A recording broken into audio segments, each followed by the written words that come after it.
Hi, this is Dave Dirks for Dirks Outdoors. It's a great time of the year, early fall. As you can see behind me here, the leaves are just starting to turn. In a few weeks they'll be completely turned, and in most cases in 3 or 4 weeks they'll be gone. But in that time period, I've got a small window here of opportunity on one of my favorite trout rivers up here in the Northeast. But anywhere across the country, this time of the year before the snows show up, it's a great time to fish. Brown trout are on the move. They're into their search for their spawning grounds. Brook trout are on the move in the same way, working their way up the little feeder streams as they can.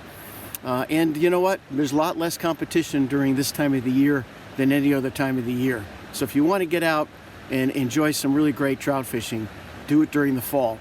Today I'm going to be doing some spin fishing. So I'm a generalist when it comes to fishing. My philosophy is I like to fish.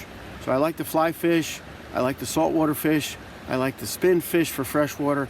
We do it all here at Dirks Outdoors.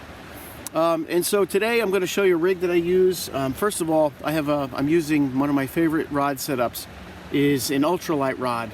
This is, oh my gosh, this is about a 5/6 ultralight action. 4 to 8 pound test is what they recommend. I tend to use a 2 pound braid on this rod. I know it sounds really light, but that braid is really, really strong.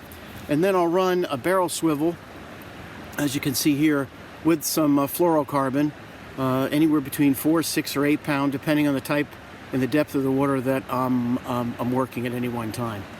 And then maybe about another 2 or 3 feet of fluorocarbon following that.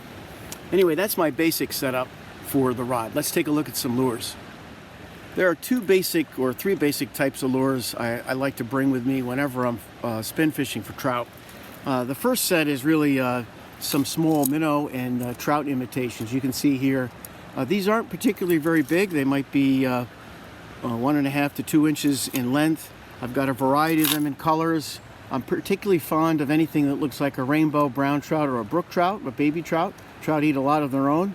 You'll also see in there a little grasshopper imitation, actually 2 of them, one here and then a yellowish one over here. Those I find very effective, especially if I'm fishing along areas where I've got a lot of weeds and I know I've got a natural source of great fiber for trout there in grasshoppers. So in addition to that, I also carry a pretty good set of MEPs or whatever else I have in here in terms of spinning lures. I like them. I like particularly the ones that have a little bit of fur on the back of them. So you'll see something like this. Very, very effective for me.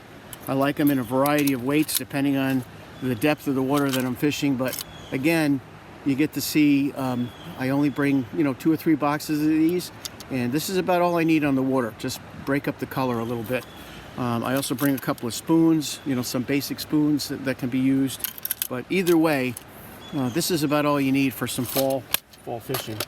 Of course, I always have a backup, and they say big fish, big lures. So I do bring larger rapalas and other types of swimming lures. So I'll bring something like this, which is about twice as big as what I normally use. But in the really deeper holes where I want to spend a little bit more time and take my time, I'll dredge something like this in there as well.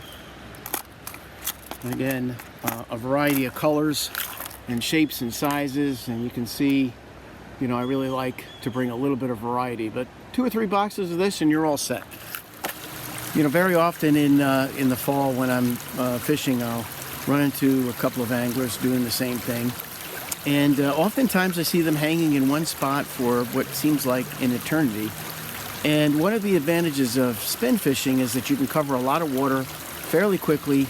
And unless you're going to change the lure completely to a different color and see how that works, my rule of thumb is when you get to a spot, hit it a few times from left to right, right to left, and then maybe 2 or 3, maybe 4 cast tops, get in and move on. And this is in the fall where water is thinner, it's a little bit clearer. You're basically kind of on the hunt for a couple of fish that are going to want to play. Hopefully some big fish, but don't waste your time in one spot for 20 minutes. That's generally not a very efficient way to fish, especially in the fall.